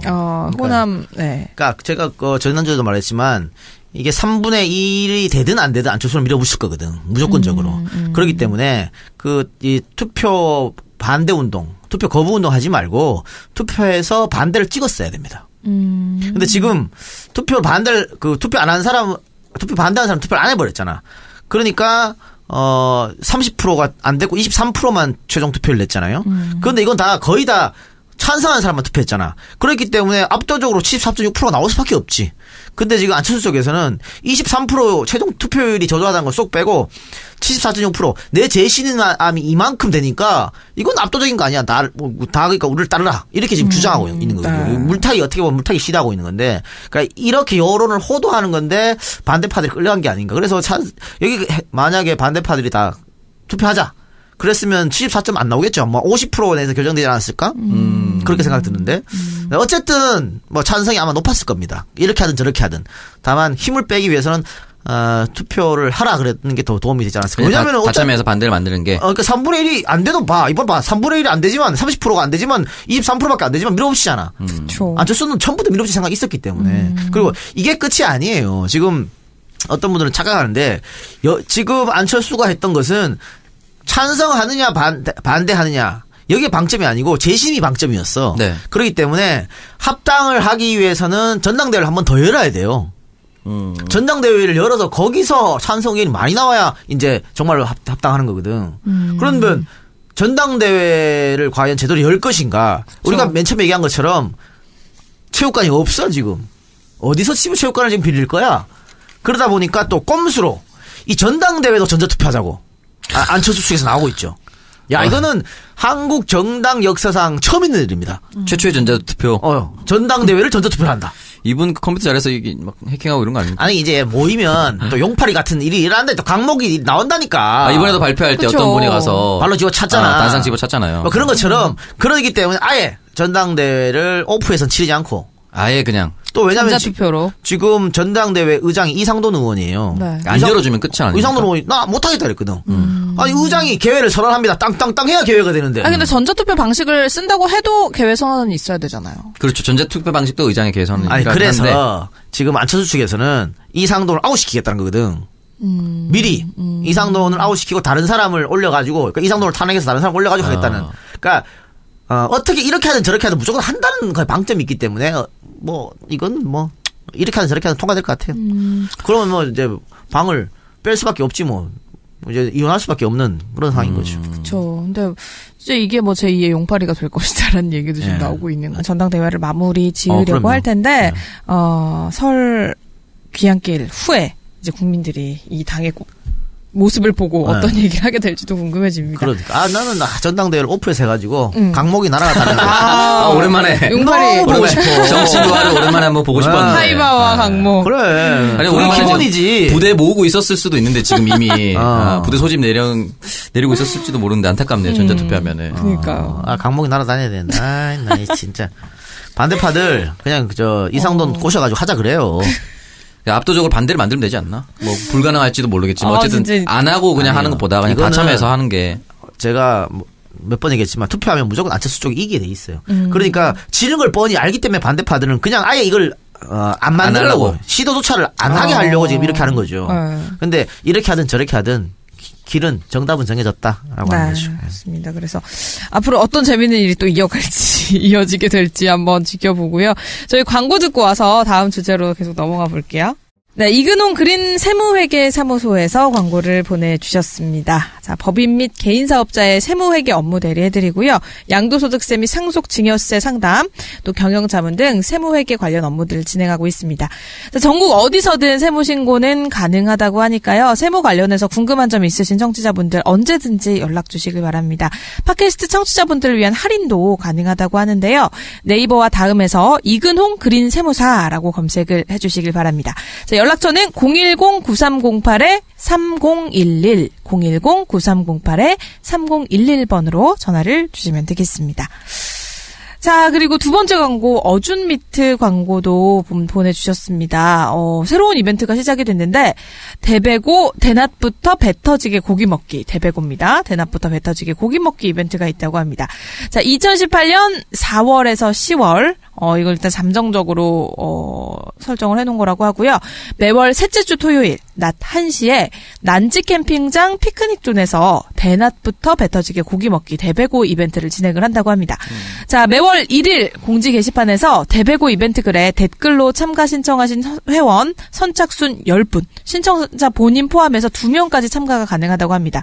자, 미성년 직계 자녀들은 무조건 동반이 가능하다고 하고요. 선착순 10분을 모시고 하는 고기 파티라고 하는데요. 스테이크와 샤브샤브, 바베큐 등을 마음껏 드실 위만 준비를 해서 오시면 된다고 합니다. 단 주류는 제공하지 않고요. 매점에서 각자 취향대로 구매를 해서 드시면 되는데요. 고기를 아주 난지 캠프장에서 실컷 먹을 수 있는 이벤트라고 하니까 한번 참가해 보시길 바랍니다.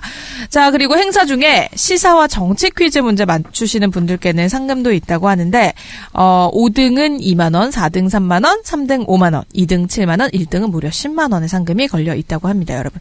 대배고 이벤트 선착순이라고 하니까요. 매월 1일에 수강 신청하는 것처럼 딱 구매하시고 바로 댓글 다시면 될 것 같습니다. 자, 자세한 사항은 네이버와 다음 검색창에 어준미트 검색하셔서 홈페이지 찾아보시길 바랄게요. 네, 다음 주제 토크입니다. 이순신 장군 가문의 맏며느리가 올해부터 현충사에 난중일기 전시를 중단하겠다라는 입장을 냈다고 합니다. 이 후손들이 이런 입장을 취한 거에 대한 이유는 뭔가요? 일단은 기본적으로 현충사가 박정희 전 대통령이 있을 때 자기가 자기 입맛대로 바꾼 게 엄청 많습니다. 그리고 네. 특히나 가장 큰 문제가 현판이 있는데 그게 원래 숙종이 만들었어요. 숙종 때 만들어지고 이제 현액 현판인데 이거를 박정희 대통령이 자기 친필 현판으로 바꿔버립니다. 지금은 한글로 현충사라고 써있죠. 네, 그게 이제 박정희 친필. 어. 그리고 경내 연못도 일본 양식으로 바꿔버리고 자기가 기념식수 한 게 있는데 그것도 일본산 나무 금송이라고 합니다. 그래서 이제 외식이 굉장히 짙다. 본인 아무래도 일본 군대 출신이니까 보니까 그런 걸 한 것 같은데 요걸 다 걷어내 달라. 그리고 박정희 현판, 친필 현판 안 뜯어내면은 여기 있는 거 난중일기 다 철거하겠다고 하는데 실제로 지금 철거가 된 상태인 거죠. 숙정 현액 현판을 박정희 현판으로 바꾼 게 아니고요. 숙정 현액 현판은 원래 지금도 있어요. 근데 이게 어떻게 돼 있냐면 현충사라고 하는 이게 건물이 하나 있고 그리고 숙정 현액 현판이 있고 박정희가 성역가 사업한다고 굉장히 크게 그 위에다가 다시 진 겁니다. 그리고 거기에다가 지가 쓴 현충사 현판 한글로 쓴 현판을 걸었거든. 그러니까 현충사 이 숙정 현역 현판은 흥선대원군이 서원철폐하면서 없어졌다가 그러다가 그 이 후손들이 이 숙정 현역 현판을 따로 치워놨다가 나중에 1932년도에 다시 지을 때 그걸 갖다 건 거지. 근데 박정희가 성역화하면서 작업하면서 그 위에다가 더 크게 아주 크게 건물을 만들면서 거기다가 했는 거야. 그래서 지금 이 유족들의 주장은 후손들의 주장은 위에 지금 성역화 작업해 있는데 그 건물에 있는 현충사 현판 그걸 치워달라. 이런 얘기죠.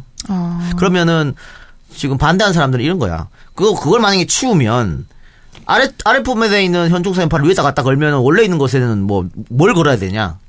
이런 문제가 지금 있는 거예요. 근데 일단은 박정희의 흔적을 치워달라라는 건 너무나도 정당한 요구 아닌가요? 네, 이런 거죠. 박정희가 그러면 왜 이순신 성역화 작업을 시작했을까? 사실 이순신 장군에 대한 얘기는 옛날부터도 많이 있었고 또 신채호 선생도 쓰고 했었지만 박정희 때 영웅화 작업이 시작된 건 맞습니다. 원래 충효 사상 강조. 그때부터 엄청나게 당연히 교과서에 실리고요. 또 민족적 영웅 맞습니다만은 그때 박정희가 일부러 키운 면이 없지 않아 있어요. 그거 왜 그랬냐? 박정희가 군인 출신이잖아. 그러니까 이 군인 출신이었던 이순신 장군을 의도적으로 띄우게 했던 게 있던 거예요. 그리고 자기하고 동일시한 거야. 그런 작업을 펼쳤던 게 사실입니다. 그래가지고 성역화 작업했었는데 그런 식으로 노렸던 거 이제는 제대로 돌려놔야 되는 거고 이순신 장군이 일본한테 맞서서 조선을 지켰던 분 아니에요? 네. 그런데 일제 장교 출신이 와서 말이야 성역화 작업을 하면서 간판에 버젓이 현충사라고 지가 한글로 적고 이런 거는 문제가 있다고 당연히 후손들은 주장할 수 있는 거죠. 네. 그러니까 이거 말고도 여러 가지 문제가 있어요. 박정희가 또 헌수했던 금송. 이것도 대표적인 일본 나무잖아. 네, 일본 특산종이라고 그러더라고요. 이것도 빼라 있을 수가 없다. 이것도 빼라는 얘기고 또 그거 말고도 여러 가지 현충사 성역화 작업하면서 곳곳에 일제 잔재가 묻어난 것이 있다. 이것도 다 없애달라.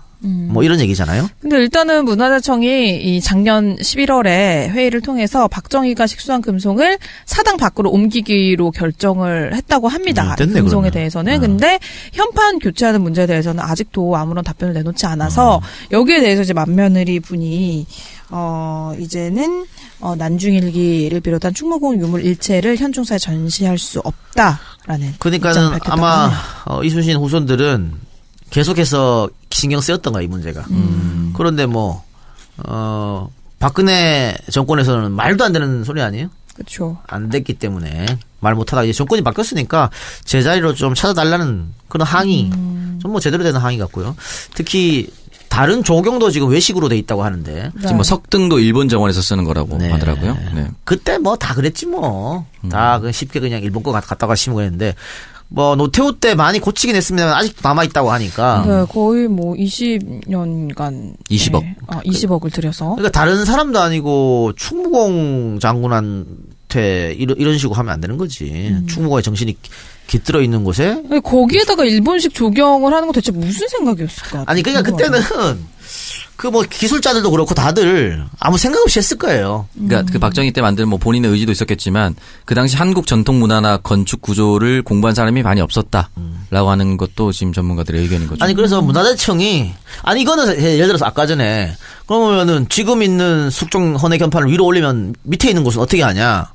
밑에 있는 곳은 그러면 뺏겨서 똑같은 거 만들면 되지. 아니면 그 장인 같은 분들 있잖아요. 그런 박정희 글씨 말고 그냥 그 현판을 만드는 장인들이 있잖아요. 우리 충내문 소실됐을 때도 새로 뭐 문양도 만들고 그랬잖아요. 그런 인간문화재 같은 분들. 그분들한테 써달라고 하면 되죠. 아니 근데 이걸 처음에 현충사 만들 때 숙종이 충무의 정신을 기려서 본인이 직접 쓴 거 아니야. 네. 그렇죠. 나는 위태도 있고 위에도 있어도 된다고 보는데? 똑같은 글씨로? 뭐 왜 안 돼 이게? 똑같은 글씨로 해서 넘으면 되지. 근데 사실 현충사가 흥선대원군이 서원철폐 정책을 펼쳤잖아요. 그러면서 그때 사라졌다고 해요. 근데 1932년경에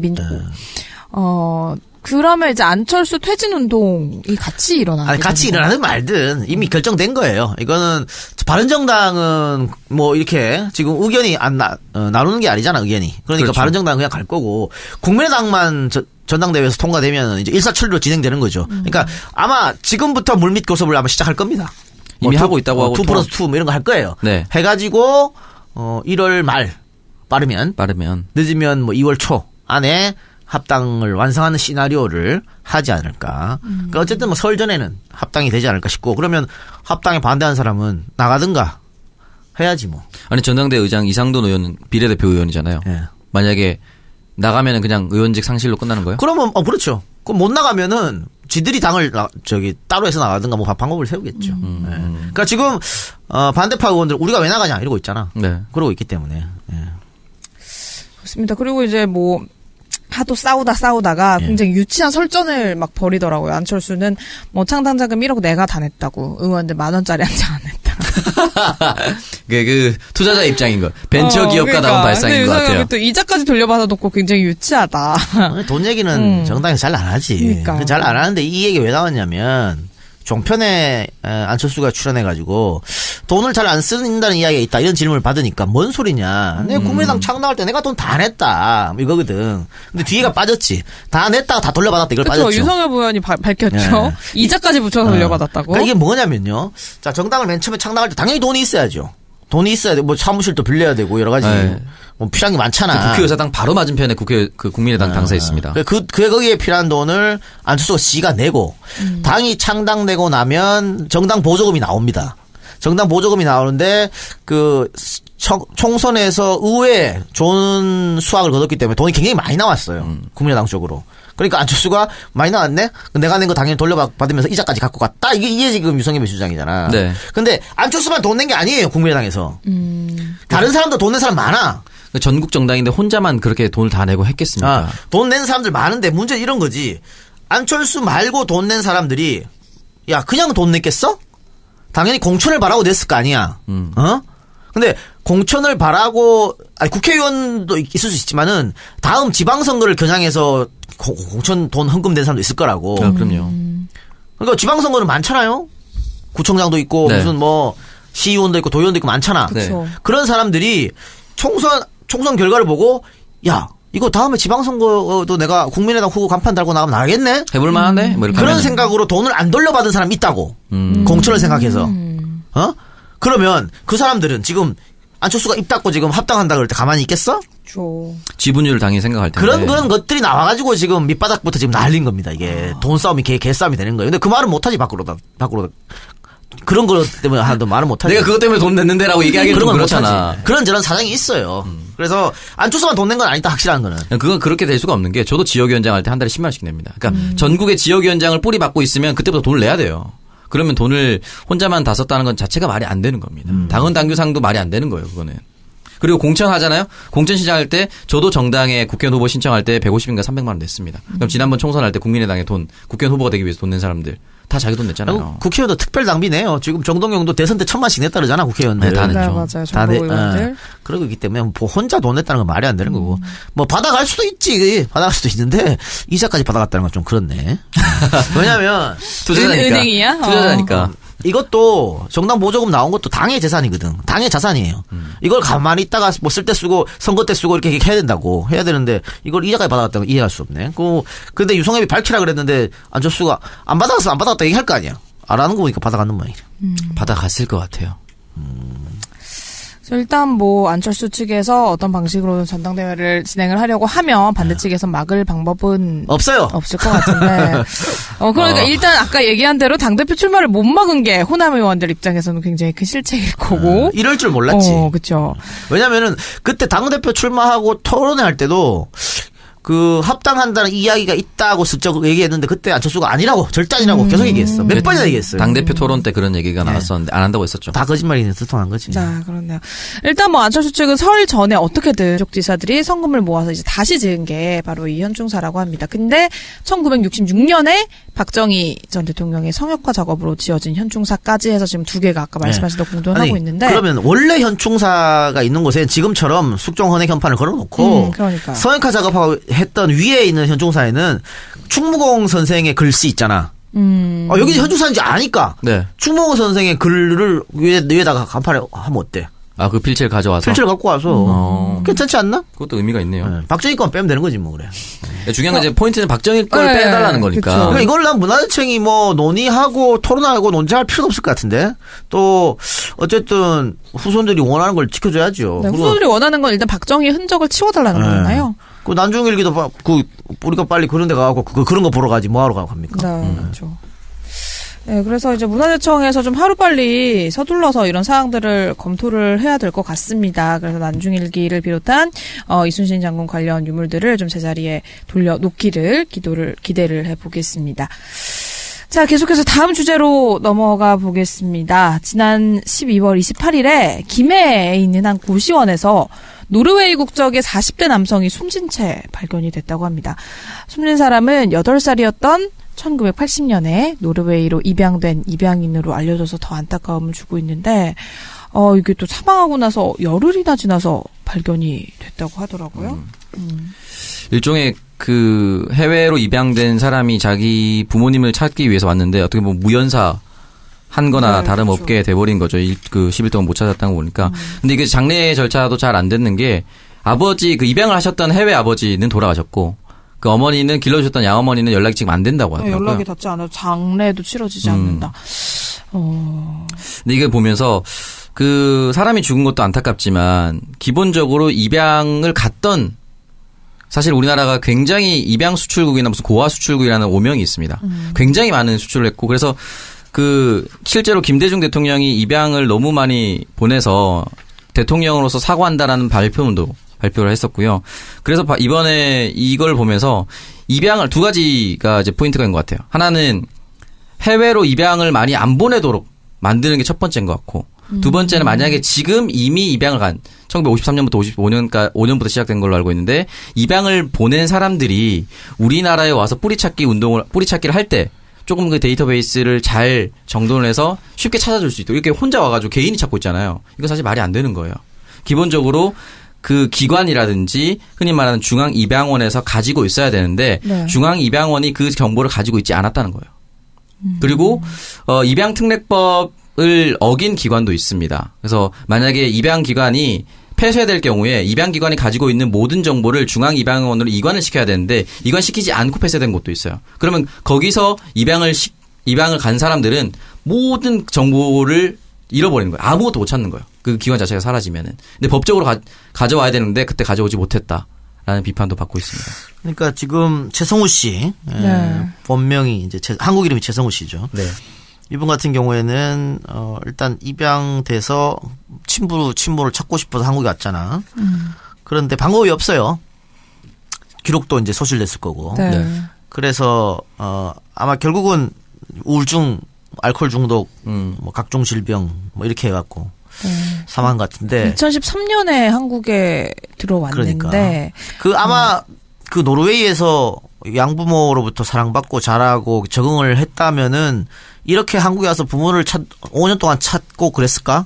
그러니까 그것도 마음이 아파요. 그렇죠. 그러니까 입양 자체가 특히 외국으로 보내는 입양 자체가 거기서 성공적으로 정착하기가 쉽지 않습니다. 몇 년 전인가요? 현수라는 아이, 3살 배기 아이인데 거기는 미국으로 입양 갔는데 양부모 폭행으로 사망했어요. 그런 경우가 현수뿐이겠어요? 굉장히 많고 또 김상필 씨라고 고충에서 스스로 몸을 던져서 자살하신 분도 있는데 이분 같은 경우에는 미국으로 입양이 됐는데 양부모가 그 시민권을 신청을 안 했어. 그러니까 이 상필 씨 같은 경우에는 미국 국적이 없어요. 아이고. 무국적자야. 그렇게 해서 성인이 된 거야.